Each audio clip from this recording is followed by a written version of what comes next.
دكتور احمد سعيد، استاذ القلب والرعايه الحرجه بكليه طب قصر عين. كلامنا حضرتك عن وجودكم النهارده في الفيوم في المشروع المصري لمواجهه مخاطر السكته القلبيه ونصائح تقولها للمرضى القلب. انا بحضرتك طبعا احنا بنتكلم في السكته القلبيه المفاجئه، مشكله كبيره جدا بتقابل مصر.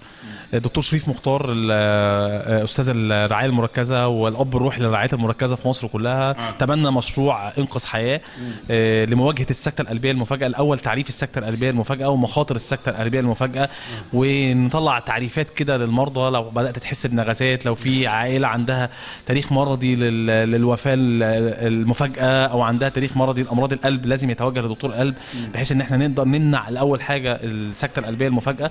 ثم بدانا ان احنا نشوف المحيطين بمريض السكته القلبيه المفاجئه ونبدا نعلمهم دوره اهم اسبابها بقى السكته.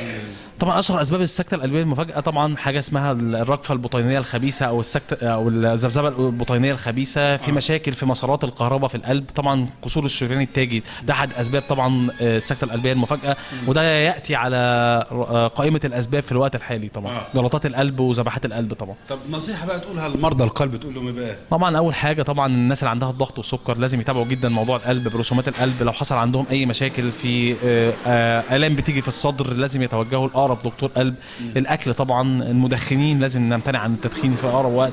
الاستريس اللي احنا عايشين فيه والضغط العصبي اللي احنا عايشين فيه لازم نحاول نخفف قد ما نقدر، لان دي من اكتر الحاجات اللي ممكن تساعد حدوث الجلطات القلب والسكته القلبيه المفاجئه. يعني الجلطات من اهم اسبابها التوتر طبعا. الضغط والتوتر ده لازم على قد ما نقدر ان احنا نمنع التوتر او نحاول ان احنا نتعايش معاه. نتعايش معاه يعني.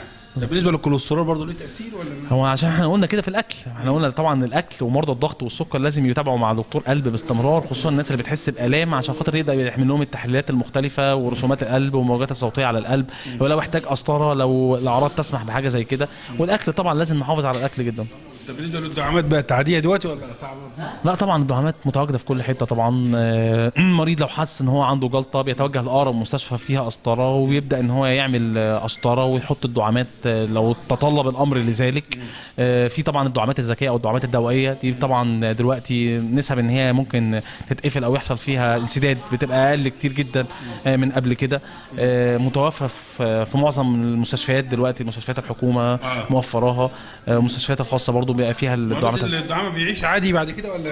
لا طبعا بيبقى في تحاذير معينه طبعا لشرب الميه، للاكل بطريقه معينه، ادويه، النظام الغذائي بيختلف، لكن بيعيش عادي بعد كده كانه ما فيش اي حاجه موجوده، وبس بيتابع طبعا باستمرار وبصفه دوريه. بصفه دوريه يعني، انما بيعيش طبيعي يعني بعد كده ما فيش مشكله.